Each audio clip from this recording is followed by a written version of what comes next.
Good morning. It is 1:15 in the afternoon, and I am an extreme lazy bitch because I just got up. I don't know if this is going to work because I forgot to charge my phone last night. That's nice. I forgot to charge my phone last night, and my cord is not long enough for where this outlet is. That'll have to do. Sorry, just give me a second. That's not gonna work. Trying to makeshift a table out of a chair for my coffee here.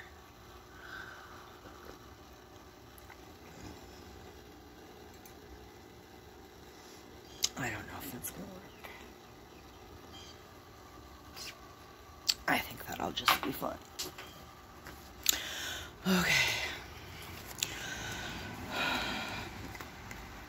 My phone, everything looks really foggy.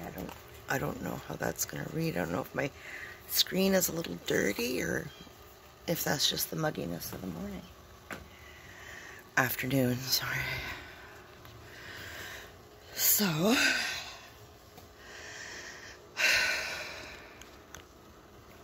how is everybody?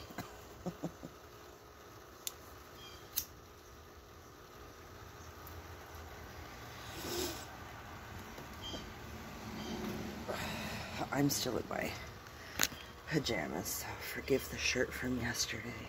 I wore it to bed last night.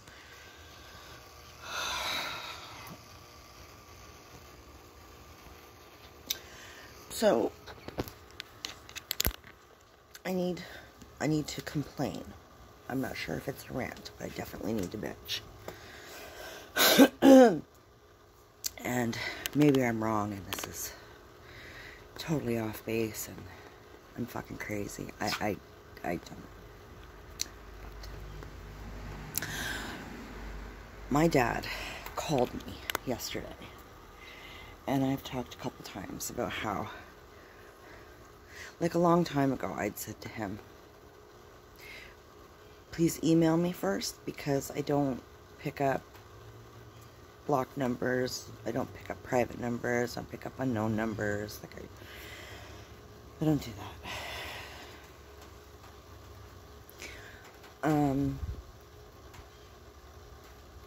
I haven't spoken to him in, I don't know, year and a half, maybe 2 years. I don't know. And he called out of the blue yesterday. No email first, but something just said to me, pick that up. So I picked that up. And it was my dad. That was fine. We chit-chatted a little bit. Whatever. It was fine.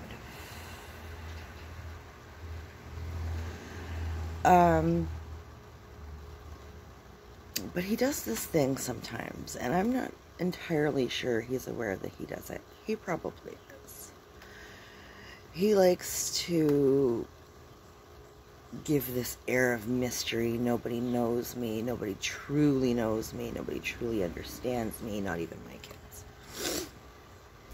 Which is fine, because I feel he doesn't know me and he doesn't understand me or my brother, and that's more to do with him than us.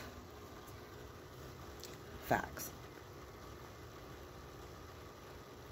It's not an air of mystery or whatever that either of us are trying to put out into the world or to him. But he likes to think that about himself. And it's not an air of mystery. It's that we simply don't know you. End of story. There's no possible way that we could. All three of us know each other. We don't see each other. We don't have any meaningful conversation. And that is how you get to know people. With honest, open dialogue. And I truly believe there have been moments of it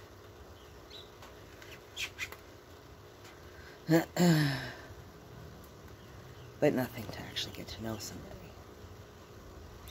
You can have moments of open dialogue with a total stranger and not get to know them. Moments don't do it. It's something you do over time. And it has to be open both ways.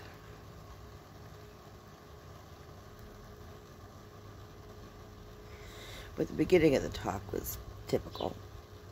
Small talk, whatever. Asked about the pictures he emailed. I said, no, I haven't seen them. There's a lot there. I would really like to look at them. He's got, he's got some gardens going and some trees planted and whatever. And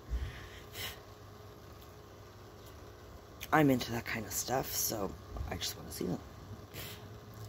But I've been busy, and I will look at them as soon as I have a moment. But I read the email and whatever, So we talked for a little bit. That was fine. My email is under my YouTube name, and I have to fix that or start another email. And my dad teases me about the rants. And I said to him, well, I started a YouTube channel, and I think I've mentioned it to him twice. I mentioned it once in an email, and then yesterday over the phone. Because I had to say, I'd emailed him, and I said, my apologies for the name. That's my YouTube channel. I have to, start another email. And I'll leave that for family and stuff, I guess. I don't know. And leave the one that's on my YouTube. Or my YouTube.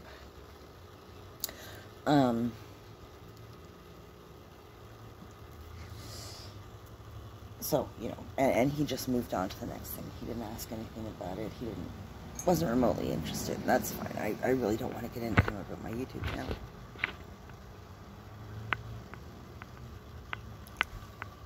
So, but, and then he, we went to end the conversation, and it was he said something like, I was just trying to honor your last email. Now, I don't remember what my last email was. He was talking about the last email I sent after my mom passed. I honestly don't recall what I said in that email, and I don't keep copies of my email because I'm not that person.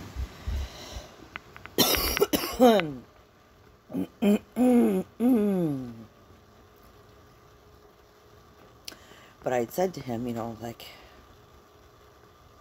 I don't really know what I said in that interview, or in that email, but I said and he was, I'm trying to keep my distance and respect her, blah, blah, blah, blah, all this kind of shit. Whatever. I said, well, I don't know what I said all in that email. I said, but, I don't know how to deal with that. And he says, I don't know what that means. And I said, well, I don't know how to deal with my mom. I don't know how to deal with her passing. And I got upset. And, he started going on about, I know your mother when you were kids, and la, la, la, la, la. Some of what he said I agreed with. And I'm not agitated that he actually said anything, although I'm not sure I feel he has, I don't know, the right to or whatever. In the sense that he doesn't know, truly what was going on. I don't know how much my brothers told him. And I honestly can't remember what I've told him. Probably about her drinking. She was self-medicating. On top of her pain pills, she couldn't swallow. On top of her pain meds, because her pain was just getting worse. And she had been told from the jump that the pain was just going to get worse. It was bone pain, so there ain't nothing worse.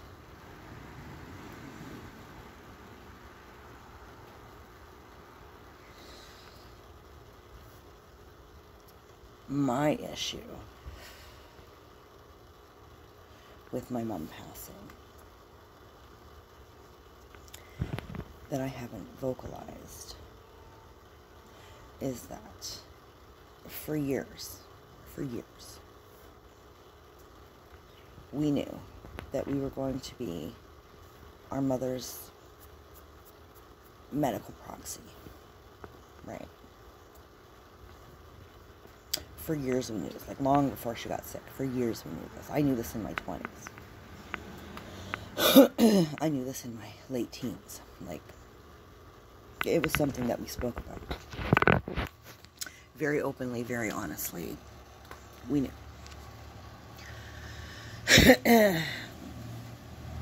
And we knew that she had a DNR. We knew she did not want to be resuscitated. We knew all that stuff. What we didn't know, and we still don't, because she never answered my question when I asked her very bluntly about 2 years ago. 2 years ago? Maybe a year and a half ago now. Time means nothing, I don't know. She started going into the hospital with these seizures probably 3 or 4 years ago. And she had all these tests done to figure out what these seizures were, and everything was coming back negative, and they didn't know, and blah, blah, blah. And originally, like, the doctors had removed her driver's license, and we fought for her to get it back. We fought hard for her to get it back, and we got it back. Then it happened again. And we said, that's it. We had found out that it was the drinking.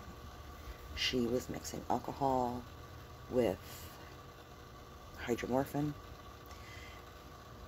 And when she couldn't get her hands on any alcohol, she would seize. So, I had sat her down because the last time she went into the hospital, that was it for me, as far as the drinking goes. Her heart was racing. Her breathing was labored. And all that kind of shit. Now, bear in mind she had a DNR. But she had always said that if something had happened to her, that she would be on machinery or incapacitated somehow. She did not want to be resuscitated. She never said to us, with all the after effects of her throat cancer and everything, that she was done. She didn't want to fight anymore. She was done. At this point, she was at least 5 or 6 years cancer-free. But she was going to be in forever pain and worsening pain, bone pain, right, from her neck. Because all up in here was literally fused together from her radiation treatments. She did radiation and chemo at the same time.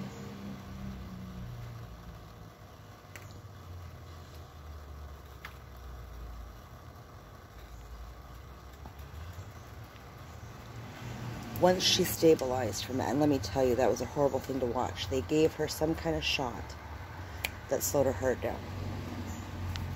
And the doctor said to her, Carol, I'm going to give you the shot to slow down your heart. It's going to feel like you're dying. I promise you're not. Okay? And then they gave her the shot. Immediately, she arched up off that bed. It was like watching the end scene in The Exorcist. She rose up off that bed in a complete arch. I do not freak out easily. I lost my goddamn mind, and my brother had to hold me back because I was going to go beat me some doctors. I knew they were trying to help her, but I wanted to beat me some doctors. And she stabilized. Her breathing went back to normal. Her heart rate back to normal. Her blood pressure went back to normal. Everything went back to normal. They kept her in the hospital for a few days, and then they sent her home. Once they sent her home, I went over to visit, see how she was doing, see if she needed anything, clean up the apartment, whatever.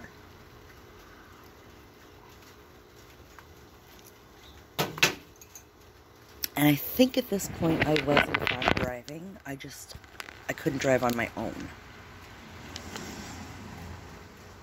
I was still a G1. I don't remember. And I might have been driving. I can't remember. I don't think I was. No, I don't think I was. I wasn't driving on my own until I left work. So, I asked her how she was feeling, and she said she was tired. And I said, okay, well, I need to have a conversation with you. I need to talk. And I confronted her about drinking and all this kind of shit. And I said, look, you did not see what we saw. Okay? You were completely out of it. You have no idea what the fuck happened. And I explained to her her heart rate and everything. And I said, this is worse when you were in the hospital all delirious. And that was a fucking trip. I said, I cannot go through that again. That was fucking madness. So, if you need to drink on top of your meds to kill your pain because your meds aren't doing it no more, I can't be around this. I can't watch you do this. I said, if you are done fighting, if you're done, I will help you. We will come up with an idea. We will come up with a plan. And I will help you. I will do that for you. But you have to tell me.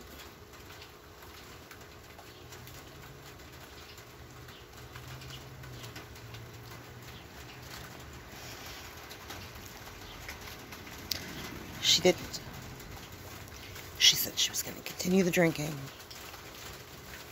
She didn't care. And I said, well, then I'll see you at your funeral, because I can't watch this. I'm not buying you alcohol. I never did. I'm not buying that shit for you. I'm not gonna help you that way.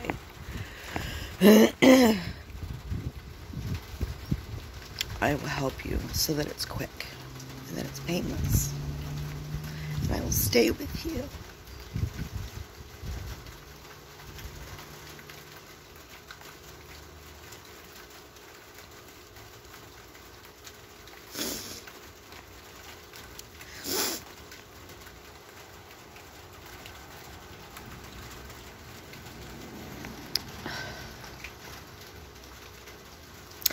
But she wouldn't, so I left, and I went home, and as soon as I got home, she texted me, and told me how proud she was of me, how much she loved me, and how lucky she was to have me and my brother in her life, like nothing had happened. So I never knew what she wanted. I had at least 3 distinct situations where I could have said to the doctors, let her go. Don't do anything, just let her go.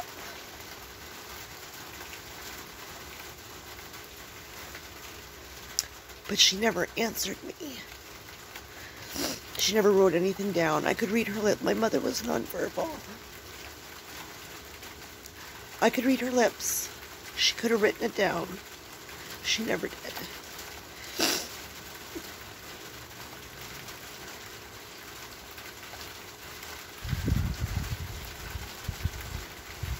And that's part of what my dad was saying yesterday, was that he knew she didn't want to live like that. He knew, like, my mom liked to express herself, good, bad, or indifferent. And for her to live,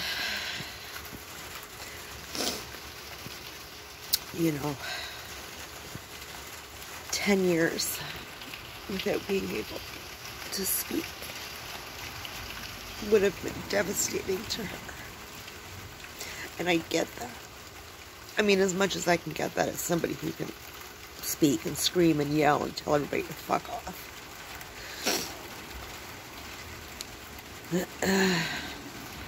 But the thing is, we had conversations about it. We tried hooking her up with, things to put to her neck so that they would catch the vibration and she could talk. She refused to learn it. We got her literal iPad computers to speak for her. Like, we got her all that stuff. We were willing to take her to the training. We were willing to go to the training ourselves and then us teach her how. And she would buy all the shit and then never use it. Never learn it. Like,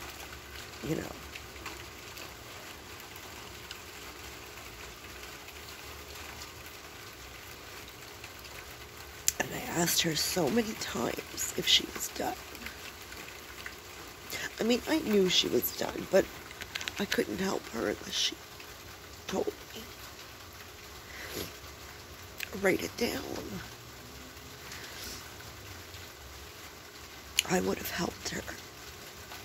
I would have done that for her.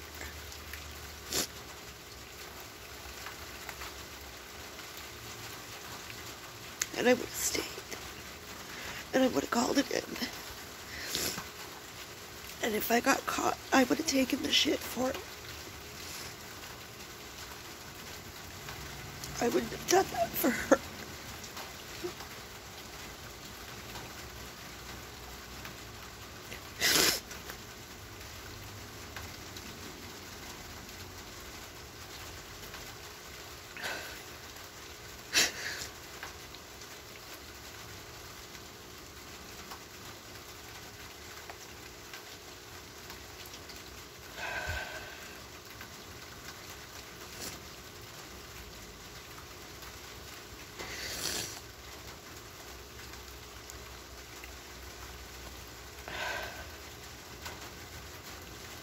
As someone who had no problem calling me out on my bullshit when I was younger, every fucking time, and telling me what's up, without any sugarcoating, without any dancing around it. I mean, she just call you out, boom.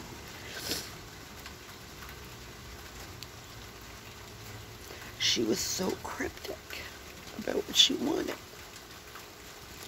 And I think she honestly wasn't sure.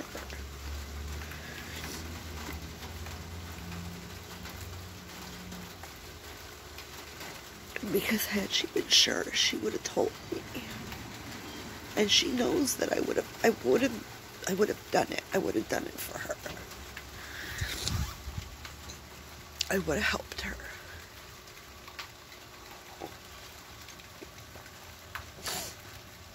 And I would have happily gone to jail for that.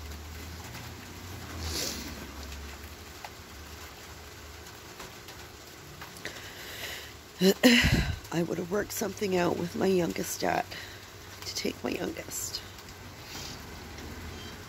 I would have set my eldest up to make sure that he was good. And I would have helped my mother. And if I'd gotten caught, I would have happily gone to jail for it.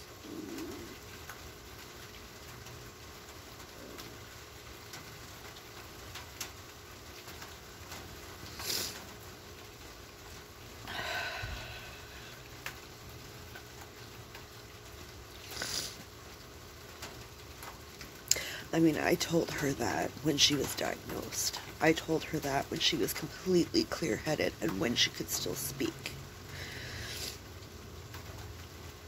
And I continue to tell her that every so often. But you have to tell me. You have to tell me what you want.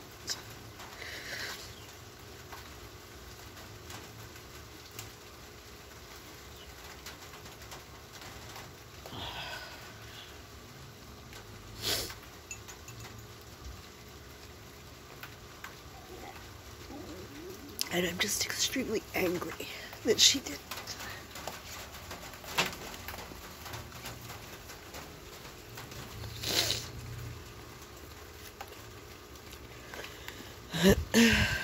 And I don't know what to do with that.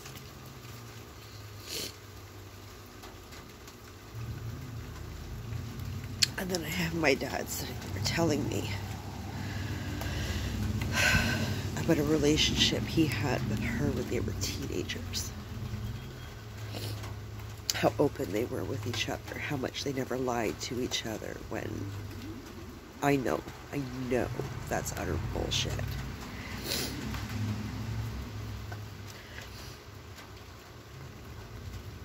Talk to me like I'm stupid.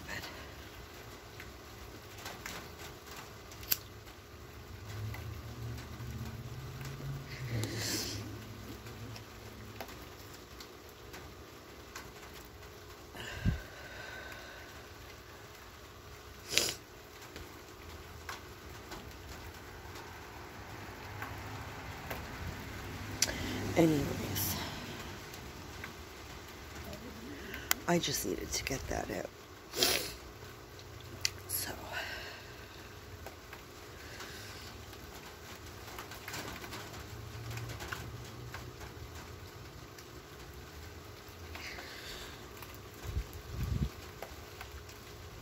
something that I've never actually spoken to anybody about. And I don't know what it means, and I don't know how to deal with it. I don't know if it's, I don't know. But it sucks.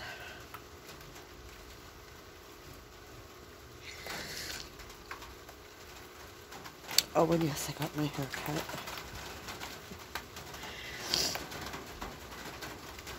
I actually filmed a video yesterday after I got my hair cut. Topic switch. I filmed a video yesterday after I got my hair cut. My hair was actually done quite nice. It's all kind of befuddled now, but whatever. And I must have been holding my phone upside down or something, because when I played the damn thing back, it was all kinds of fuckery. And I thought, oh, whatever, it gives me a chance to play with this editing app that I downloaded onto my desktop a few weeks ago. I can't get with that fucking thing. I've watched the tutorial, I've gone through it during the tutorial. I can't work that fucking thing. So I scrapped the video. And I deleted the editing program. And there will be no editing on this channel. So, whatever. Whatever.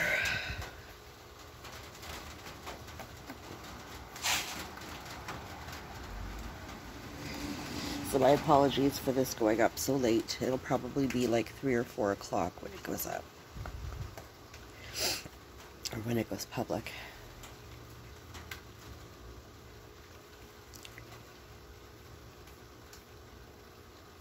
It's raining today, so there'll be no cut in the fucking grass. I should have cut the goddamn grass yesterday. I knew it. Whatever. Get the house done today. Get the laundry done. Worry about the grass tomorrow, I guess. I hope it's not too dark. There's absolutely no sun. It's very cloudy today. The temperature is nice, though. This would be great yard work or gardening weather.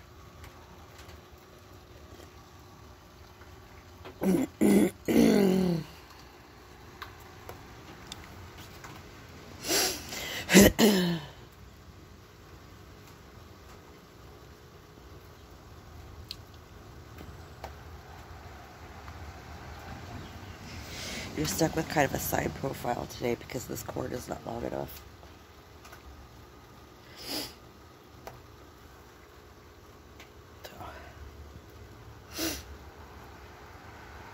I haven't heard back from my youngest stepmom if they're going to come tomorrow on Monday about this equinox. I really hope so. I want it the fuck out of my driveway so bad. I feel like if I don't hear anything from them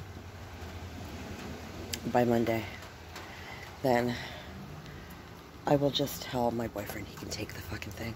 I'll eat the 8-9 grand that I've spent on this thing, and he can take it.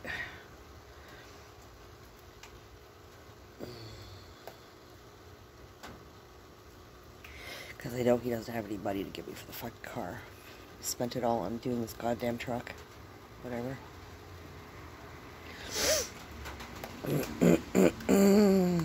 Whatever. But if I do give it to him, it's going to be the last goddamn thing I do for him. Give me some fucking money.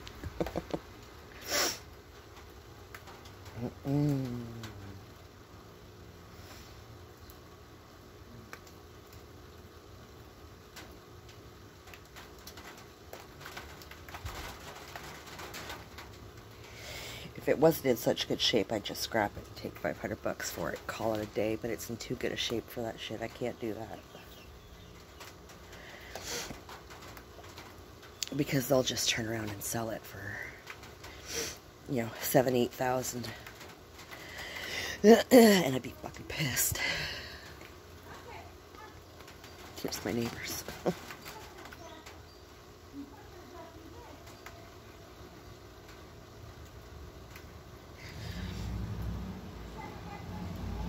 So, I know this video's been kind of all over the place today, but I woke up this afternoon and I was in a funk last night when I went, well, this morning when I went to bed at like 2 o'clock. And I still kind of felt it when I got up this morning, so. This is kind of what my channel's for, so.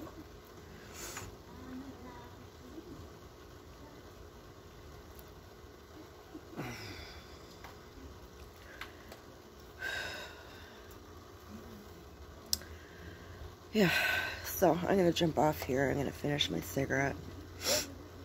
Maybe have another coffee and Bailey's because it's good. And get to work on my house. So, if you've made it this far, and if anybody's watching at all, sorry. But, have a good day. Take care of yourselves. And we'll talk later.